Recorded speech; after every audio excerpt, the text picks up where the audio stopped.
بابا، انت قلت ان ربنا خلق كل حد مميز، يعني فريدة شاطرة في الحفظ، انا بقى شاطر في ايه؟ انت قول لي. الكورة طبعا. ايوه، انت لاعب شاطر قوي في الكورة، وكمان بتحب تسأل كتير وعايز تعرف كل حاجة، ده غير انك ذكي وشاطر في الحساب كمان. ياه يا بابا، انت شايف فيا كل ده؟ طبعا يا حبيبي، انا وماما شايفينك مميز في حاجات كتيرة. وعلى فكرة ماما اللي لاحظت شطارتك في الكورة ودخلتك التمرين من وانت صغير. يعني ماما مركزة معايا ولسه بتحبني؟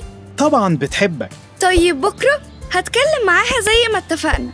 على فكرة يا بابا، أنا اتبسطت قوي لما اتمشينا وحكينا سوا، يا ريت نبقى نعمل كده تاني ونجيب حاجة حلوة طبعا. وأنا موافق، نبقى نعمل كده تاني. لو عجبك الفيديو اشترك في القناة ودوس لايك علشان يوصلك كل جديد.